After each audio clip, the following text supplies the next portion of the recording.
Archaeologically, the kingdom is growing, so to speak. There's more evidence. Every time we excavate something, it shows, the 10th century. You don't say, I conquered some little guy, up north, and you don't put a big stela up there. It's trending. It's, even a lot of Finkelstein students are talking about a Judean kingdom.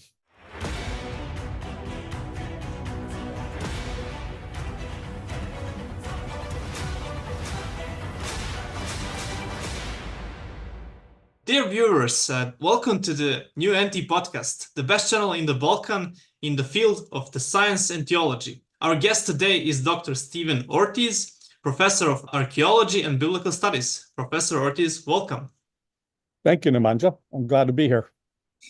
Thank you very much for taking the time to visit our channel. And for those who are not familiar with Professor Ortiz, he completed 2 master degrees, MA from Near Eastern Archaeology and Biblical Studies in University of Arizona, second one from Jerusalem University College, Bible History, and he has a PhD from Near Eastern Archaeology, University of Arizona. He is also the director of the Lanier Center for Archaeology at Lipscomb University, if I correctly said. Yes, you did. Good. Dr. Ortiz, can you tell us something more about yourself? What are you doing? What is your specialty and similar? Well, some of my first projects were on the Philistine coast, but naturally I'm interested in state formation. That includes David and Solomon, but also the relationship between Judah and the Philistines. So that's pretty much where a lot of my work has been, from the coast to Jerusalem. My major project was at Tel Gezer. I was the principal investigator along with my colleague Sam Wolff there. And now I'm at Tel Burna, which is probably biblical Libnah. So I pretty much stayed within Judah, so to speak.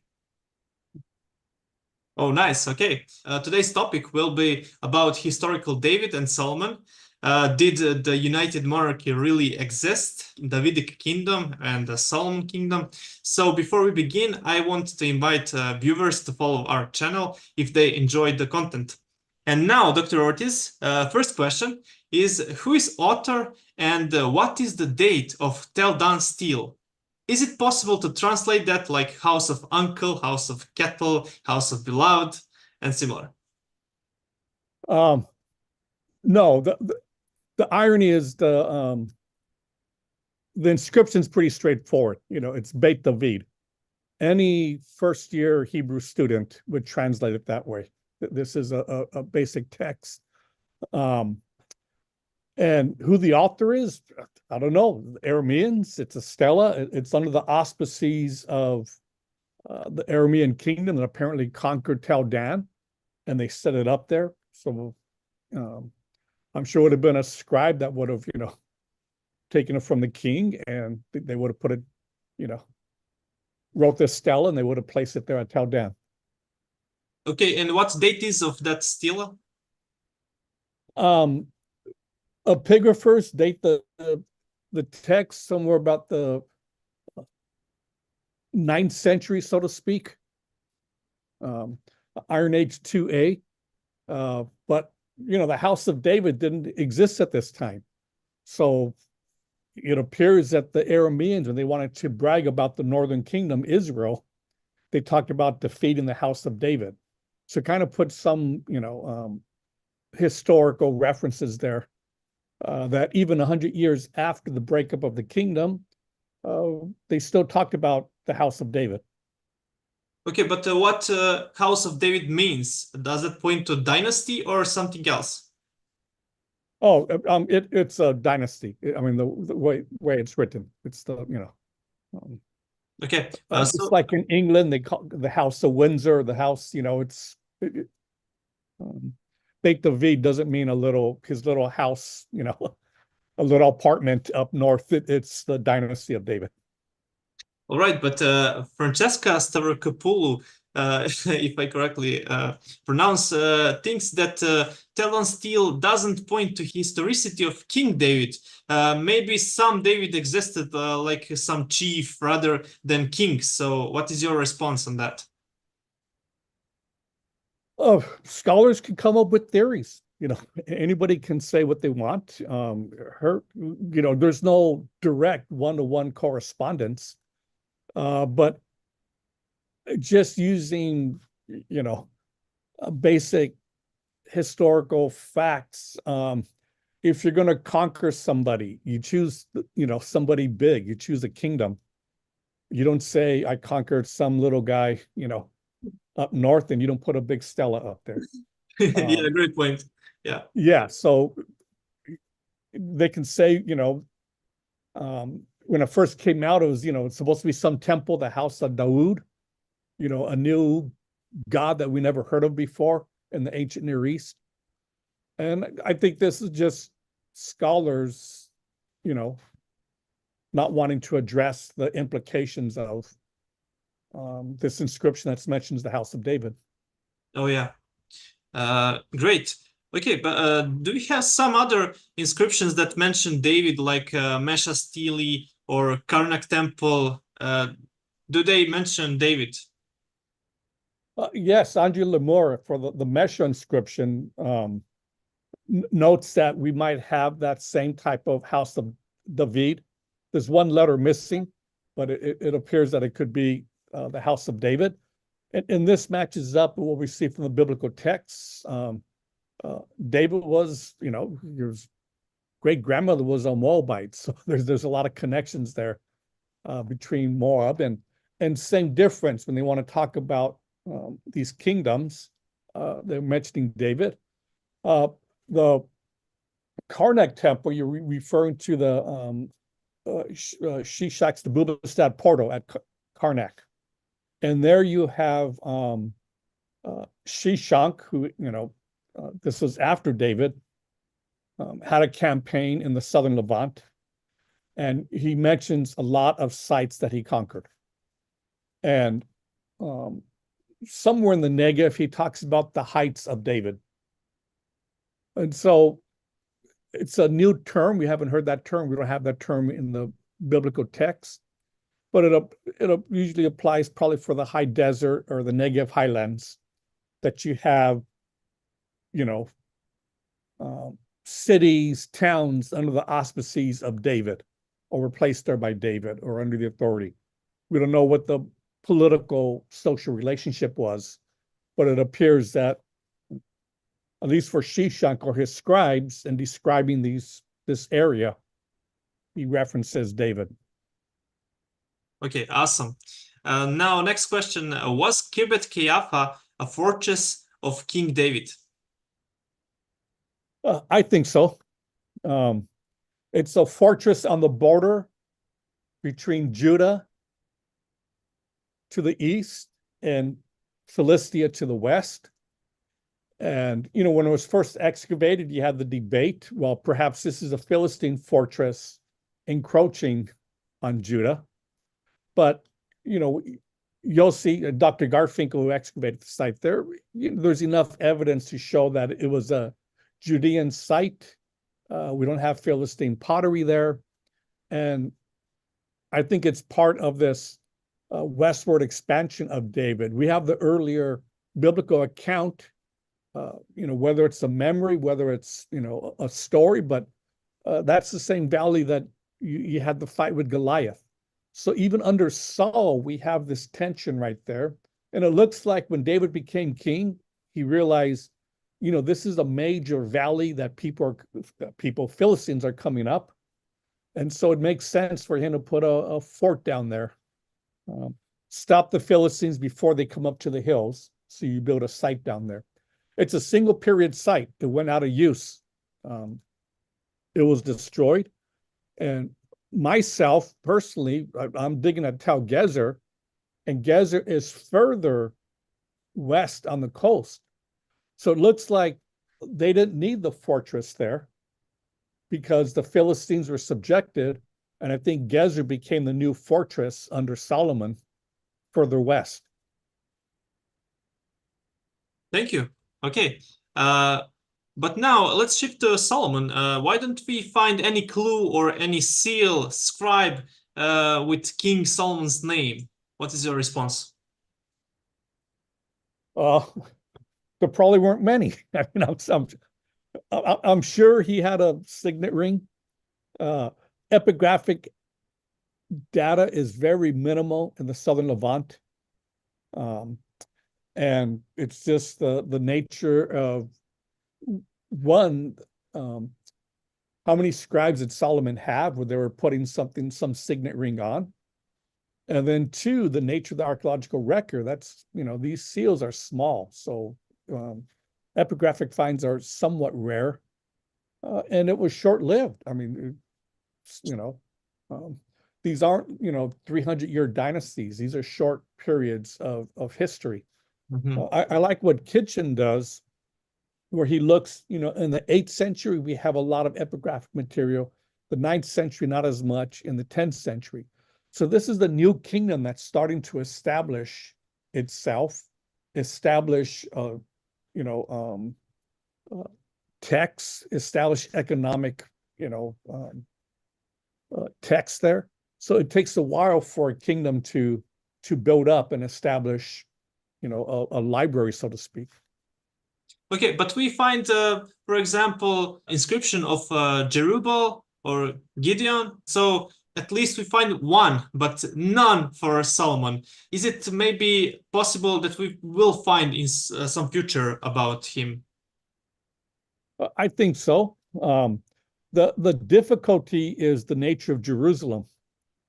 We can get to that, later on, but Jerusalem sits on a hill, and the hill is small. So every time somebody conquers it, they have to clear it out.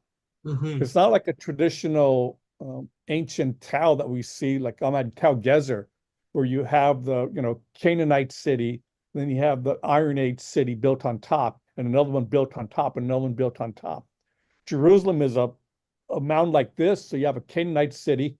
They knock it down and clean it off and build an Iron Age. They knock it down all the way to the Roman and the Byzantine period and the Muslim period.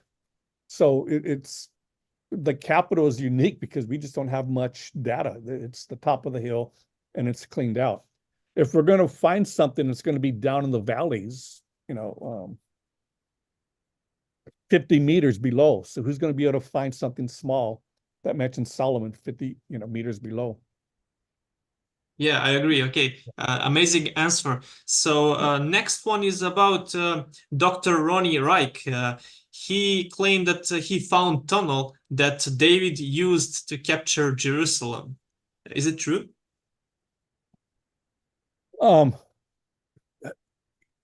Yes and no. I mean, he found a complex water system that dated to the Middle Bronze Age, the Canaanite period. And this water system was reused and adapted in the Iron Age period. But what it does show is that already in the second millennium, the ancient, whoever lived on the southern Levant, they had the capability to develop these hydrological systems of bringing water, preserving water.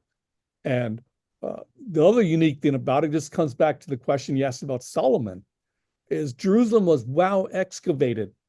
Nobody thought you could find anything new. And Ronnie Reich comes and discovers a brand new water system and a tower and so it shows that there's still stuff there. And after 50 years of excavating Jerusalem, you can still find something.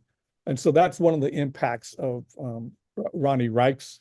I can't say that's the one that David's man climbed up and got into the city, but it does show that first millennium people were aware of these elaborate water systems and knew that they had access into the city. There's no graffiti that says David was here, carved on the rock. It's just Yeah, that makes sense. Yeah, but myself, I think, that could be the water system somewhere there, but that's where the spring was. The water system has to be connected to the spring. So that's where, you would find it. Okay, nice. Now, after 9th century, we find destruction level at the city of God. Bible don't mention that city after the time of David and Solomon. Does that fit the biblical account? Well, yes, of course. This comes back to when I talk about this border between Judah and Philistia, the Philistines. We can show that the prophets, a city's destroyed, so the prophets don't mention it again. And this appears one of those examples where archaeology is, Aaron Meyer, what he's doing at Gath, shows that the prophets kind of recognize this, that Gath was destroyed, or wasn't a major city, it was smaller. All right. What about the name Avlates found in Tel Es Safi? Is that name for Golates or Goliath? I don't know. I'm not a epigrapher. I go back and forth. It does show that there's a ethnic name, It's like your name. It's Serbian, or, it's like you can tell that, it might not be the exact one, but it's from that family. And so I'm quite comfortable with that, but yes. Yeah, okay. So it is interesting to me that we can have two different scholars, but they have same data, but different opinions. That's interesting to me. Yes, you can have two scholars with 5 opinions. So that's yeah, nice. All right. So do we know where is Elath Valley, where David and Goliath fought each other? Yeah, the Elah Valley is there. You can go there today, and you can see it. This is the same valley where Khirbet Qeiyafa is located, David's fortress. So this is why I think that they built the fortress there, because this Elah Valley was a wide valley that allowed the Philistines to come up that valley and attack Judah. I couldn't tell you what exact spot, the battle occurred, but it's, Mm-hmm. Do we have some connection between Goliath and some giants or anything related with Gath, city of Gath? Yeah, the biblical reference talks about giants, from Gath. And I think there are a lot of traditions. Yeah, I think, the average size of a Israelite was like 5'5". I don't know what's that, 3 a meter. 1.7 or something Yeah, like that. 1.7 meter. Yeah. Yeah. And if you have an Indo-European that's 6 foot, 6'2", that's still a head taller than others. So yeah, I think these giants were. We have even the account from the Joshua's conquest and the spies being sent out, and they talked about these giants in the land. And so I do think that there's Indo-Europeans there. Gath being a Philistine city, you would have this ethnic group that were taller, were bigger. And from a Israelite, from 5'2", 5'6", feet, you would look big. It'd be, So Goliath was not about, let's say, 7 feet or more, but rather, yeah, about 2 meters or something. Yeah. Maybe less even. Yeah. Right. In fact, there's a colleague who excavates Gath who mentioned that the size of the city gate is the same cubits that the Bible mentions of Goliath. And it could be saying somebody so strong that they're as big as a gate.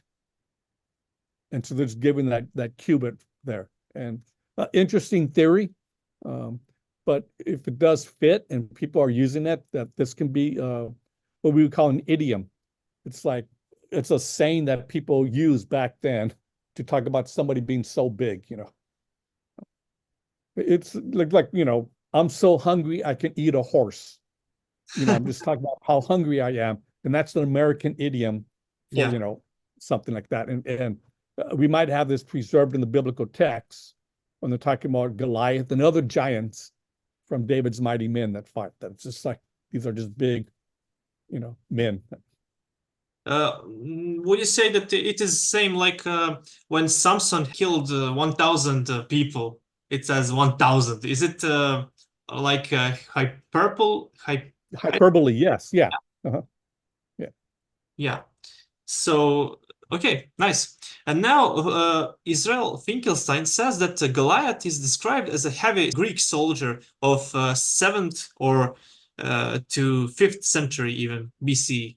Do you agree?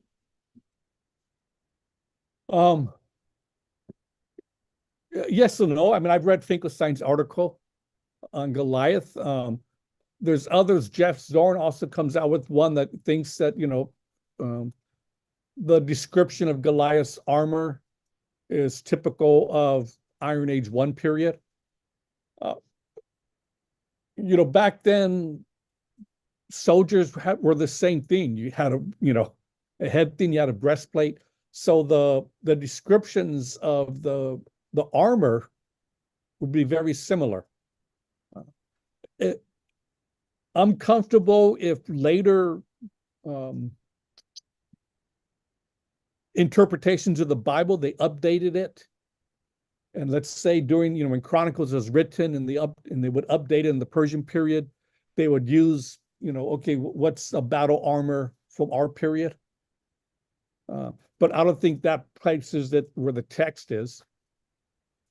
Just like us, when we translate the Hebrew into, Serbian or, English, we're updating it, we're giving it modern words. And so I'm quite comfortable with the biblical authors. We even have this, in the biblical text itself. Until this day, this used to be called, Kiryat Arba. Now it's Hebron. This used to be, so they're already giving us the footnotes, within the biblical text itself. Oh, nice. Okay, so yes. So I'm comfortable with that, but I read Finkelstein's article. I think he's really belaboring or pushing the point. And if you look at earlier works, it's like, you might be there might be one term to describe, a breastplate that's in the 5th century, but they would have had a breastplate in the Iron Age 1 period, and maybe that word got updated. Yeah, that's really honest. Okay, thank you. It's like the example of the Chaldeans. Oh, yeah. Say where Abraham was from. It's like, okay, Shinar wasn't used then. And so later people go like, where's Father Abraham from? And they go, where the Chaldeans are from.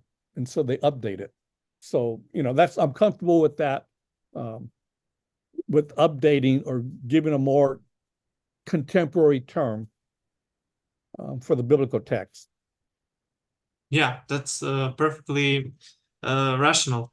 Okay, there are no remains of Solomon's palace or temple. Why? It goes back to what I said about Jerusalem. It's built on a hill. Whenever you conquer it, you have to clean it out so you can build on top of it. And so the Babylonians came, that temple would have been destroyed. And it would have been, down in the valleys where you're going to find any examples of it. Yeah, but skeptics would say that you don't find at least one stone or something. Yeah.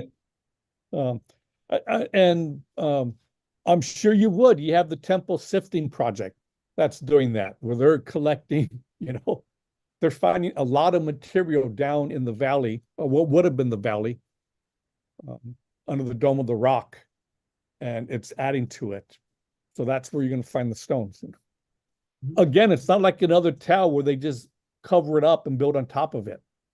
When the Roman cities built on top of an Iron Age city. It was built during the Roman period. You're not going to find anything. We don't find Herod's temple. No.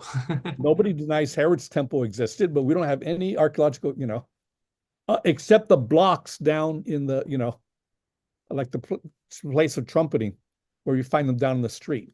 So it's that same principle. It's like it was destroyed, and you're only going to find the destruction down in the valleys. Oh, great. Nice. So what about stepped stone structure, Milo, if you can explain? Does it point to Solomon's palace? It points to a large structure that would have been on top of the stepstone structure. So already the ancients knew the Mount of Jerusalem, the city of David, was steep. And to build on top and to expand the area, you needed to keep the slope from eroding away. And so to build such a massive structure, and you can go there today and it just goes all the way up the hill, this stepstone structure there. It means that it was supporting something major up on top. Mm-hmm. And I think I don't think Eilat found a 10th century building. She found a 9th century building. But within that building, we find pottery that dates to the 10th century. Oh. So it's the same principle. It's like there's something, a 10th century occupation up there, but they rebuilt it and they had to clear it out. And then the 9th century came on top of it because it's built on bedrock. So anybody who visits, the city of David, you can actually go down there. Tourists can actually see the bedrock exposed. And that's, you want to build something on bedrock, so you remove what was there before and you build on the bedrock. And, Eilat Mazar, it got sensationalized in the news. I found King David's palace. But what she found is a built structure that supported something major. And then if we have a 9th century palace, it's reasonable to assume that the original palace would have been under that. Great answer. Thank you. Yeah. What about all his treasure and wealth? Where that disappear? It's in Serbia. I don't know. Gold, metal, it gets remelted. Mm-hmm. So anything of value is, recycled. Yeah, so maybe we in Serbia even use Solomon wealth and treasure. Maybe, yes. It's, by the time we got up there in the, so. Yeah, I wouldn't expect to find, we know it was there. We know, kings collected it. But it was, whenever you destroyed a new temple, a new king's palace, you took all the gold. You even took their wives. You took the people, they became yours. So we have the Assyrians like conquering it, taking stuff. We have the Babylonians come taking stuff. That's what happens. Do you have an idea who was that? Who melted his gold and stuff? Would you say maybe an Egyptian pharaoh or someone? Yeah. I think, we have a biblical account when Shishak came through that, they took stuff out of the temple to appease him. So, yeah, I think that's possible. Did it go all the way back to Egypt? It's possible. Egypt could have used it to trade for Lebanon timber. It just became like cash. If somebody comes to your house and takes all your money, they go buy stuff and that money's spread out. You can't go get your money back. So same thing in the ancient world. They come and they rob you. Nobody says, I'm going to save this in case he wants to buy it back. It's like it's gone. So archaeologists, we're not going to go find it. So I'm not going to go look for it. Yeah, amazing explanation. Thank you. Okay. Is Solomon's temple described too magnificent? Maybe even more than a real we have example of Ein Dara temple. So some argue that that really fits that period. So what is your opinion? Yes, I think there's a lot of hyperbole. You know, my first excavations were Native American sites here in America, in California, and there were small sites. And then I go to Israel and I excavate biblical cities. I go, this is amazing. And then the first time I go to Egypt and I see their temples, I go, Israel's small. It's insignificant compared to Egypt. Egypt's so big. You know, the Lanier Center, we have a project at the Karnak Temple. It's Yeah, I one of the was largest. there, so it's massive. Yeah, I think it's biggest. massive. So yes, it's not supposed to be that big. I used to have Bill Deaver come lecture, and Bill Deaver talks about the archaeological evidence for Solomon. And he mentions, you know, it's God's house. Nobody was in there. Today we go to church and we all go inside the church. Back then, you know, we think the same thing happened in the ancient world. And it's just like nobody went into the temple. Only the priests, they went to go feed the God. So when you actually take the biblical dimensions, you know, in Kings, it's like it's not really that big. But we think it's big. And then naturally, it's Jerusalem, it's the holy city. So the prophets talk about it.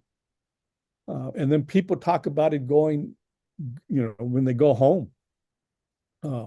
This was Jerusalem. They remembered it. And so you have this hyperbole. You have this, you know, that's where God dwelt. That's where Yahweh lived. And so you're a prophet. You're going to talk about the house of Yahweh. You're going to talk about how great Jerusalem was. But, you know, we can all go to Jerusalem and see the mountains and the hills. It's like, this isn't a big city. It's I never thought this. Right. Here in America, we have big churches. And so when I speak in a church, I'll tell them, I go, you know, your parking lot outside your church is bigger than the city of Jerusalem under David. Like, and they can't believe it. They go, how can Jerusalem be smaller than our parking lot, our church? And you know, Texas and Tennessee. I just go like, yeah, it's America. Things are big. We have big churches. But back then, you know, it's smaller. Same thing when you look at homes. The houses are small. And students always ask, how can people live in here? And you go, they didn't. They just slept and they lived, you know, in the city. I go, it's different. It's a cultural difference. And so, yeah, we tend to glorify Solomon's temple just like the biblical authors did. But when we actually compare it to, you know, like you mentioned Ein Dara, you know, up north, the Syrian temples are big. The Egyptian temples are big. And Jerusalem was small. But to ancient standards, that's okay or not? Yeah, I think, you know, if we look at, you know, the size of Israel compared to these larger nations, and to keep that the activity happened out in the courtyards, all the sacrifices, everything. But you know, that's what they call it, the house of God, the house of Yahweh. That's just where the God resided. So it wasn't that large. Mm-hmm.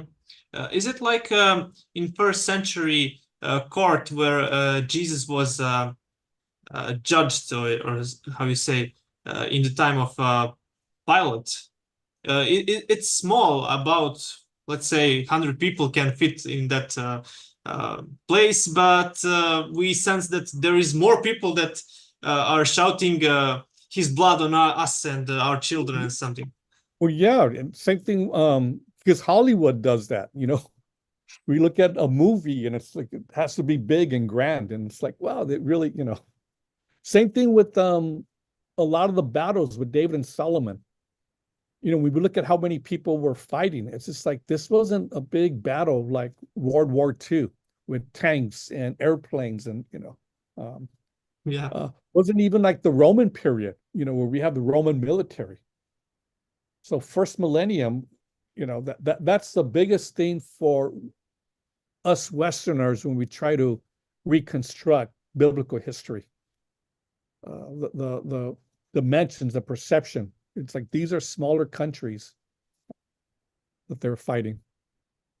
So is it hyperbole when there is a song, Saul killed 1,000 people, but David 10,000? Is it real or hyperbole?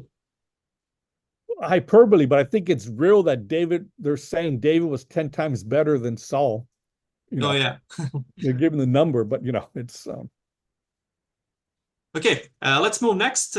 Who is Pharaoh Shishak? You mentioned him a little, but how he's relevant to historicity about Solomon. Finkelstein says that no single village or city of Israel is mentioned in Karnak Temple, where Shoshenq first campaigned into Canaan. What is your thought?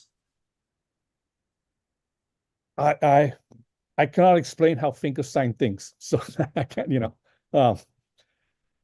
we have now, I've been to the Bubastat portal there, and there is erosion. A lot of the names are missing. A lot of the names are there. And, historians debate what names are there with Shishak, what names are not. You have some that say that Shishak was trying to imitate Ramses and Thutmose III and Seti I. And this happens with the Egyptian inscriptions. They go to the same cities and they recount the same battle. But Shishak, there's a lot of new names that don't appear in the New Kingdom, battle scenes. So a lot of scholars say, look, this has to be authentic. If he was copying, why not copy all the same names? I think there is hyperbole with the Egyptian campaigns. Scribes just say, they're copying. Yeah, these are the cities you conquer. You keep mentioning the same ones, and they have to be like if you're going up the coast, you're seeing all the same cities for 2,000 years. They don't change, so you're always conquering the same ones. And I do think that they're the scribes, they're recounting battles. And there's a debate because it's not a direct line. It looks like Shishak came and you have like 3 or 4 different ones, smaller battles that the Egyptian military went. I do think that Shishak was trying to reestablish Egyptian control in the southern Levant. And so we have Shishak coming up, and you have new cities. Judah is strong. Israel is strong. And so we get new names up in the hill country that we've never seen before in terms of Egyptian battles. They've always stayed up on the coast. The Negev, we have a lot of sites in the Negev. We already mentioned the Heights of David. And but that makes sense because we have the Edomites and we have the copper industry there. And it's like, okay, Shishak is now coming and you want metal, you want copper. And you can see them trying to reestablish that link to Edom. So yeah, there's a lot of sites there.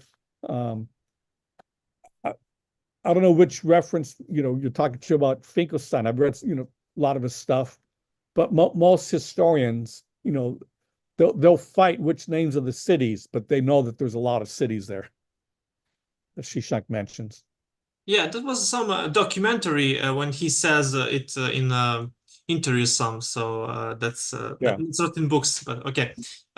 He's using a lot of hyperbole. So, Oh, yeah. Even he. It's like, oh, we have a whole list of them. So you have to say there's at least 100, so. Okay. Some say that Kitchen's interpretation about heights of David is damaged and interpretation is uncertain. Would you agree or? I'm not a Egyptologist, so I can't comment on that, but I respect Kitchen. If Kitchen came and said my name was Bob and not Steve, I would probably change my name to Bob and say my parents were wrong. I agree. Yeah. I just, and that's just the respect I have for him. He's, a top Egyptologist. Do you know him personally? I've seen him at conferences. We have an Egyptologist here. We have colleagues who know him. I've been, but he's,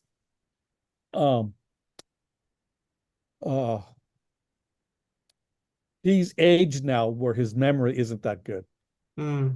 So he's not, Yeah, but he's old. I think about 90 years or maybe more. Yeah. So he's in an old age home right now. So it's not, I don't think there's going to be anything new from Kitchen. So yeah, too bad. But yeah, I mean, there is a lot of deterioration there on the Shishak inscription. But they're slowly, analyzing it, doing photogrammetry, and they're getting more stuff out of it. But yeah, there's going to be some cities that are lost that were made up. I excavate Gezer, and there's a debate. Kitchen said Gezer's not there, and I disagree with Kitchen. I want Gezer to be there, but it's he thinks it could be Gaza, but just the list of the cities, it makes sense to be Gezer, and we have a destruction there that we associate with Shishak. Now, when you go and you destroy a lot of cities, there's a lot of villages, there's a lot of towns. Sometimes the scribe doesn't list every single city. It's like, okay, this is, I live in Spring Hill. It's south of Nashville. Nashville is the major city. But there's like 10 cities around Nashville. Yeah. But if I go to Serbia and they ask me where I'm from, I'll say I'm from Nashville because it's a major city, you would know. Yeah. And I think the same thing in the ancients. They would pick big names that they conquered, but they're not going to list other names. And that's for scholars and historians to try to reconstruct, what cities. And I think at Gezer, since we have a destruction, we can associate it with the time of Shishak. And so with that one, I disagree with Kitchener. Okay. You mentioned copper mines. What about Timna Valley that contains copper mines? Some argue that these are the of King Solomon's mines. Yeah, I don't think they're King Solomon's mines. I think they belong to Edom or the South, but I think they were under the auspices of Solomon. So do I think that was part of Solomon's wealth? Yes. So, we can talk about the British Empire in the 19th century. And it's just like, okay, Britain controlled a lot. But that doesn't mean that they were, living there. And we can look at other countries, India, Pakistan, where they got rid of the British Empire. But it still meant that they were using Egyptian money. They were, Egyptian, British money, So the analogy I'm making is, I think Solomon dominated that area. His kingdom was the largest. And so even the Queen of Sheba had to come up. And I think the Edomites had to come up. So were the Timnah mines, being controlled by Solomon? Yeah, Solomon was big. You had to, if you're going to take your copper up north, you had to go through Solomon. Yeah. So we're moderners trying to reconstruct who controlled this, and it's just like, well, it's amazing. Okay, yeah. thank you. And does the destruction of Edom at 9th or 10th century, some debate what time is, so does it point to Davidic kingdom? Yes, I think the same thing, and that's why I think when he sees the heights of David, it's like David was controlling it, or at least David was. You had to go through David, through the Negev, to move the copper. But I think it was more.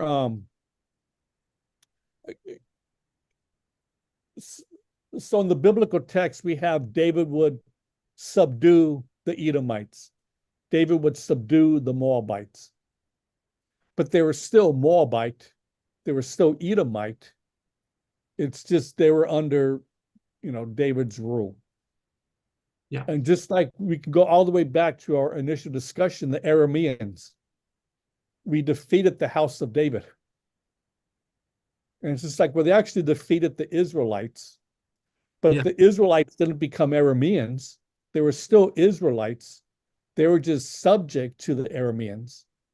Mm-hmm. And then when they got rid of the Arameans, they took down that, the stela, and they broke it into pieces. Well, I can see somewhere in the Edomite minds, House of David rules you, and then at some point, David's no longer there, and they have their own minds, so to speak. So it's us as as historians trying to determine, how far was David's control. Mm-hmm. Even the hyperbole when it says, Solomon ruled from Egypt all the way to the great rivers.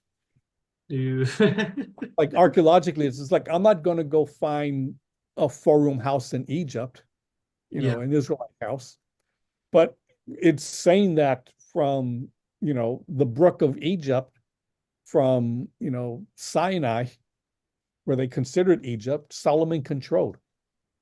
And so it's making a point. Mm-hmm. Can you date more precisely? Is it 9th or 10th century? Do you have some opinion about that? About this destruction layer of at Adam? I know Tom Levy. They have the C14 dates, and it's 10th century. So yeah, it's Great. And David's Edomite garrisons, example, Mesad Mazel, smaller type garrison. Can you say a little about that? Yes, this fits in with what I'm saying about under the auspices of David. Mm-hmm. And these could be the what Kitchen refers to as the heights of David. Mm-hmm. Were they Judites living there? Were they speaking Hebrew or Edomite? I don't know, but they knew they were under, this was David using them to control. Look at the time of David. His mighty warriors were foreigners. They had Hittites, they had Gershurites, they had all these foreigners that were in allegiance to David. And so did they speak Hebrew? Yeah, they had to, talk to David when David gave them, battle commands. But they also recognized them as, this is Uriah the Hittite. This is this person. So they knew their ethnicity, they knew their political affiliation, but they also knew that they were coming under David. They wanted to serve him and come under his, his rule. And so I think that's one of the problems when we're debating biblical archaeology and what's a Philistine and what's an Israelite. We know from Samson that he was freely marrying Philistines. And it wouldn't just be Samson, it'd be other Israelites that were marrying them. And I'm sure Philistines were marrying Israelites. And so there's, there's a border there, which, happens on a border. People, intermarry and they marry each other. And I think even now, political boundaries, I don't think, I used to, in my earlier writing, I would try to draw a boundary. Here's David's kingdom. And I would think that that's where David ruled. And it wasn't so much a political boundary. It'll be the Western Negev came under David's auspices. Moab came under David's auspices. So there were ethnic groups, there were tribes, there were towns that were saying, we're coming under your authority, David. And one day, David doubled his kingdom when Joab brought the northern tribes. And Joab just said, we're going to come under your authority, David. And boom, all of a sudden, it was one big kingdom. But they were still, Benjamites. They were still, Ephraimites. But they were under this new political structure there. And so I think it's more, when we think about the kingdom of David, it's these ethnic groups, it's these towns, it's these people groups that are coming under the house of David and showing their allegiance to David. And then when the kingdom breaks up, they go back to their own tribal and they move back and forth. So that's why we have people, going back and forth within their allegiances. And so it's a different way of looking at how David's kingdom was. It's an association of various groups that are coming under his thing. All right, I didn't connect this before, so nice, thank you. And you mentioned Queen Sheba or Shiva, how you say, that she visited Solomon. Are there any evidence for that? Was there really trade route from Sheba to Israel? There was a trade route from Arabia that had to come up, and it either went up Transjordan, up the main highway, or it went through the Negev up the coast. And if you had spices from Arabia and you wanted to trade them, you had to go up through that pathway. Who controlled that pathway? Solomon. So yeah, there had to be an alliance for the Queen of Sheba to say, I'm moving these spices up. I'm trading it with copper. I'm trading it with, olive oil. I'm trading it, and that's the southern Levant. It's this land bridge between Africa and Asia, and so it was a key spot. So whenever somebody was strong there, i.e., David and Solomon, what we call the United Monarchy, they control the international trade at that time. Okay, can you say something more about new discovery on the Othniel Pithos inscription that mentions some spices, or I don't know, I forgot. So do you know something about that? Yeah, the Opho, the Pithoid inscription on the Pithos. Yeah. It doesn't surprise me. There's so much research going on in Jerusalem, I can't keep up. It's coming up there. But what they're seeing now, the archaeologists there, is that they even they have fish bones. They have a lot. It's for a little city up in the hills. It has a trading beyond its little hill country. So you can't have this little village trading spices and like that, and you know, international trade. So it's like, yeah, the references in the biblical text, historical text to this being a major capital city, it fits what we're finding archaeologically. And so you ask, where's all the gold? It's like, yeah, gold makes it a big city, you know. But the gold is what's taken. But they don't take fish bones. They don't take, you know, spices from Arabia.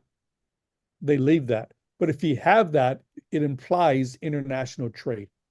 And so that's where a lot of archaeologists, biblical scholars, historians are looking at the archaeological evidence, the small little pieces, and putting together this picture. And I think the pithoi, the osteological, the bones that people are finding, this just shows that Jerusalem was more influential or engaging. And so it's like, so the memories of it being a capital under David and Solomon, it fits.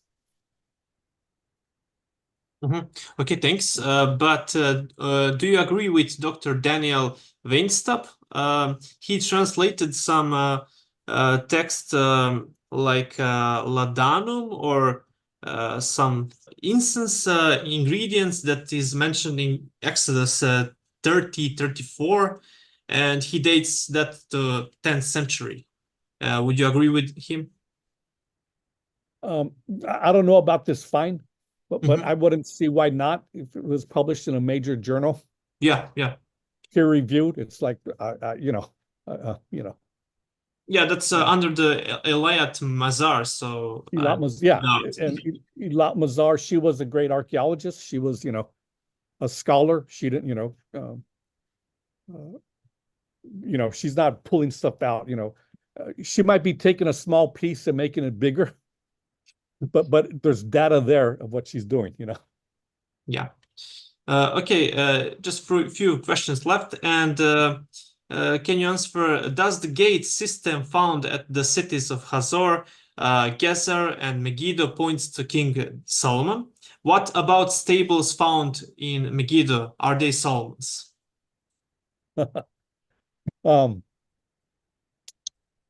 If it dates to the 10th century, it's under the auspices, it's under Solomon. So it's Solomon. I'm the excavator at Gezer. I think it's under Solomon. But, you know, I would lead tours at Gezer and I would call it a Solomonic gate.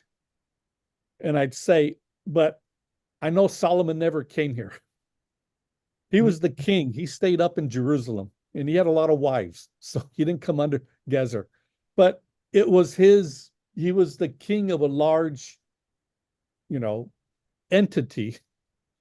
And Gezer was part of that. So I think Gezer was one of his cities that he built. I think also Hatzor and Megiddo. And I think the biblical writer is kind of choosing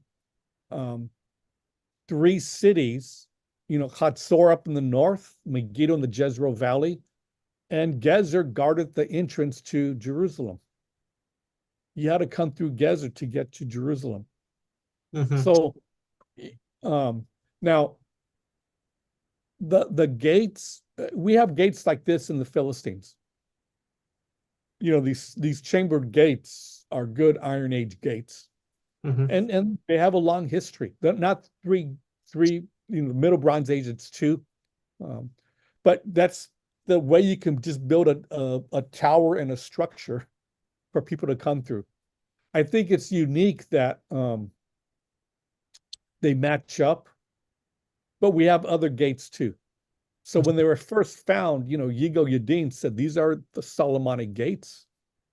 I don't think they're, as a historian, as an archaeologist, I would say they're Iron Age 2A gates that are very common and they have a long history.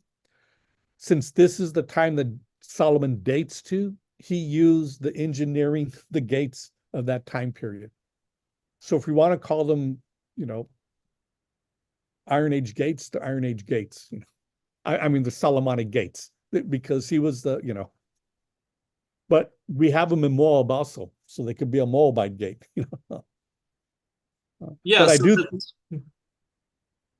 I do think the reconstruction, the historical reconstruction of Megiddo Hatzor, the biblical author is talking about how great Solomon was. And yeah, these are 3 gates. The biblical author could have chosen other cities with these gates. Kirbat Kayafa, it has a gate. But I think he was just talking about, hey, here are 3 major cities. Here in America, when you want to talk about hyperbole of America, you say from Los Angeles to New York. And Los Angeles is the major city on one side of the US, and New York's another major city on the other side. And you're just saying all of the United States, from Los Angeles to New York, they like Coca-Cola or, whatever. And, it's just like, it implies everything in between. And I think this 1 Kings 9:15, when it's talking about Solomon's building projects, it's like saying Solomon built from the north to the south. It was all his. Excuse me. So it's part of this hyperbole that he's referencing. So with that, I think the hyperbole is true. Just like when I say LA to New York, it means all of America. Yeah, that makes sense. Yeah. So what about stables in Megiddo? We found Tross fortresses. So but I'm the one, because we have these tripartite buildings at Gezer also, and they don't look like they're stables. But I think this is a common large building. Like it's like a factory. If you're going to build a factory, it's a big factory because you're storing a lot of stuff. And these tripartite buildings allow you to have a covered building. Some of them, I think, are stables. It's like you're using the same type of structure for a stable. Some of them could be marketplaces. Some of them can be large barracks or storages. I think it depends what we find in there. In the south, in Judah, a lot of them are found right next to the gate. So I tend to think that they're either like storage facilities, people bring in their taxes, or military storage, and that's where we find them. I go back and forth. I think Megiddo were stables. But if they turn to just be tripartite structures, it doesn't, I don't think it changes anything under Solomon's, Yeah, okay. Yeah. What about Kibbutz Array, or how would you say? Is this a biblical Ziklag? No. Now I'm good friends with Yossi and his team there. From the biblical account, I think Ziklag is further toward the desert, further south. But do I think it's a city that belongs to David, a Judean city? Yeah. Do I think it was a Philistine city that became more Judean? Yes. And I think that's where Yossi's trying to, say, look, this sounds like Ziklag, that belonged to the Philistines. But even in the biblical text, it kind of implies that Ziklag was far from Gath. It wasn't nearby. And if you go to Kibbutz Al-Rai, it's like, I think this is still within the vicinity. And Ziklag has to be, further south toward the Negev, where the king of Gath couldn't see what David was doing. And you have the Amalekites that came up to Ziklag. And they were down, they're like Bedouin, they were down in the desert. So I think the city has to be a little bit closer. Anyway, that's just, if they find an inscription that says Ziklag, I'll change my opinion. It's not, But I do think we see this on 10th century, where David is expanding and the Philistines are shrinking. and Khirbet al-Rai is one of these cities that we can see, Yeah, even if it's not Ziklag, that still fits that period. So nice. Yeah. So, Okay, and the City of David, Moat and Bedrock channels. Do you have some commentary about that? Yeah, it comes back to what I say. Jerusalem still is exposing all these features. We don't know what's on top. As I said, that's all destroyed. But we're seeing the substructures of this major city. So like the stepstone structure, the water system, these moats and tunnels. It's like there's a massive city here. Why would somebody dig this big moat if it was an insignificant city?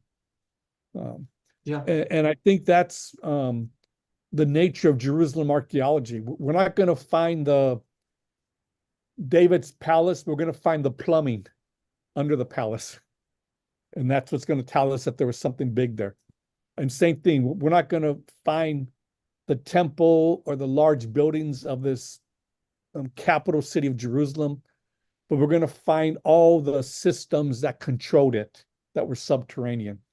And this is, part of this. They're finding this moat. They're finding, all these sub things that would have been underground that the people wouldn't, when the Queen of Sheba came, she wouldn't have seen, all these things, but it would have been the things that supported it. And that's how we know there was a major capital there. Oh, nice. Yeah. Okay, and last one, did Rehoboam build Lachish? Can you say something about city of Lachish? Yes, I think Rehoboam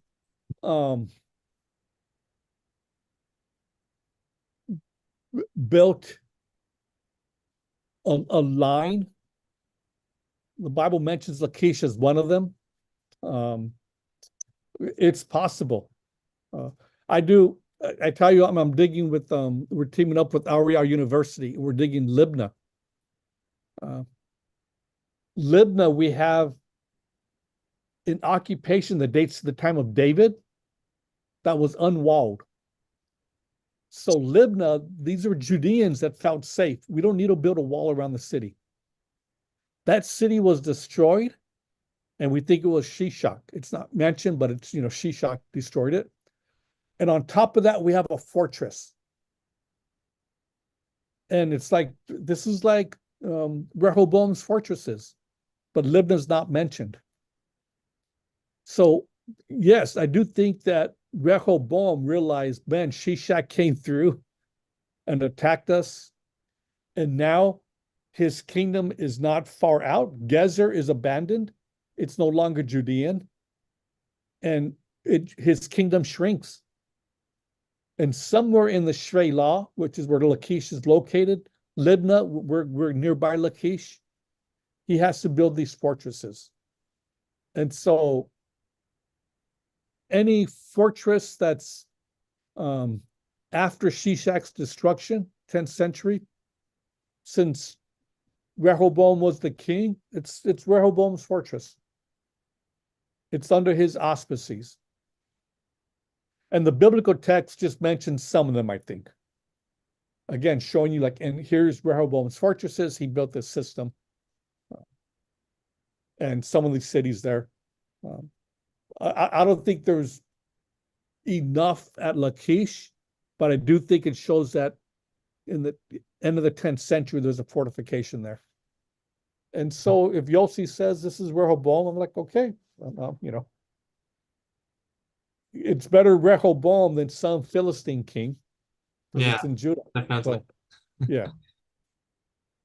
Yeah, I like when you are cautious and don't want to say specifically and make some overstatement, but rather historically be careful and some. Okay, now just can you say, are there any new maybe archaeological discoveries that are related to United Monarchy and David, Solomon, Rehoboam, and something? New ones, Nemanja, you pretty much covered all the highlights. You Yeah. kind of, touched on them.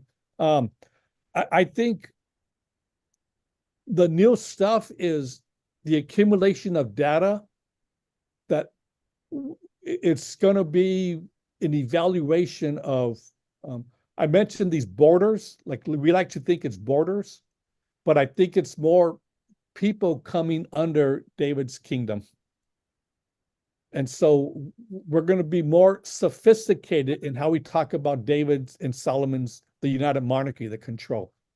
Mhm. It's going to be that they were so big that they started absorbing various people, saying, we're going to come under your authority. We'd rather pay taxes to you than to Egypt because you're the big person here. And so that's how we're going to view this kingdom growing. Mhm. And, and I'm not saying that David wasn't fighting and acquiring new territory and subjugating people, but it's a different way. It's how kingdoms were formed in the first millennium BC, and Mhm. not how we think they're formed in the 20th century AD. It's like, we have modern nations and we like to draw, here's the border. The UN says this is the line, and everything down here belongs here.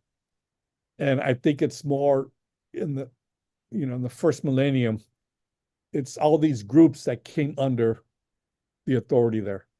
And so archaeologically, we're trying to find this line that's the border.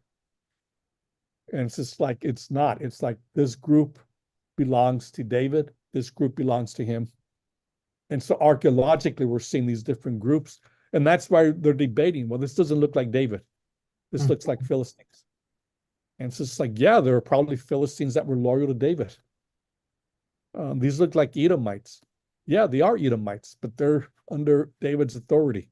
Oh, And nice. that's going to be the new reconstructions that we see archaeologically. Okay, so what is your opinion where this debate is heading between maximalists and minimalists?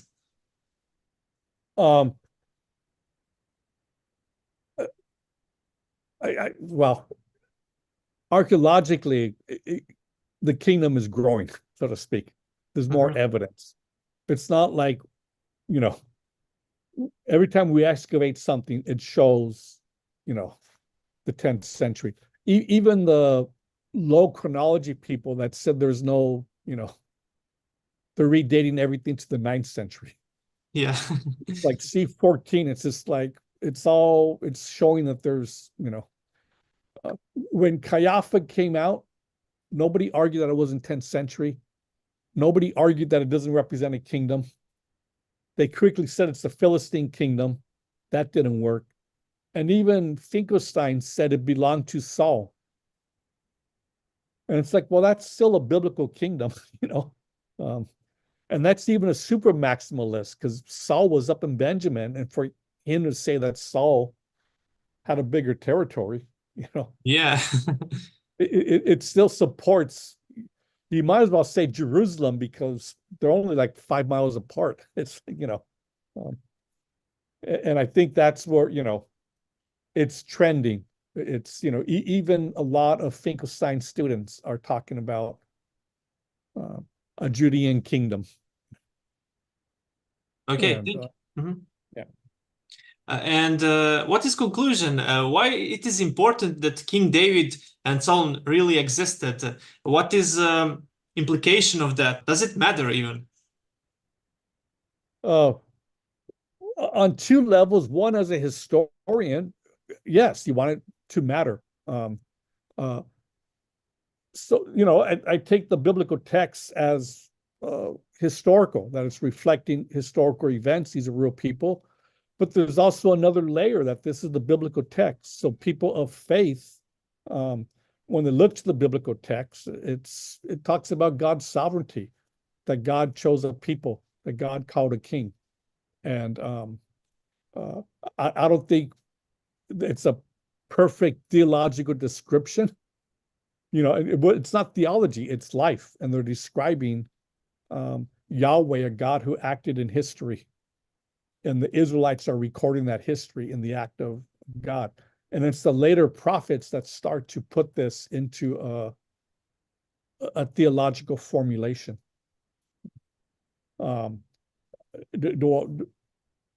If Solomon built only 3 cities or 6 cities, I don't think it changes the theology of God being sovereign.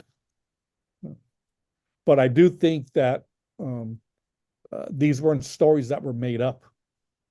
I think these are, authentic, and people are recording them and not aware that they're part of a larger sovereignty of a being outside of the text itself. Okay, Dr. Ortiz, thank you for awesome answers on all questions. I really enjoyed and learned much. Dear viewers, please follow work of Dr. Ortiz. Where they can follow you? Do you have something to promote or something? The Lanier Center for Archaeology at Lipscomb University. You find all of our projects there and everything. Okay, thank you for this awesome interview and everything you said tonight, and see you maybe next time about some other topics. I'll be glad to come back. I enjoyed this discussion. Thank you. God bless.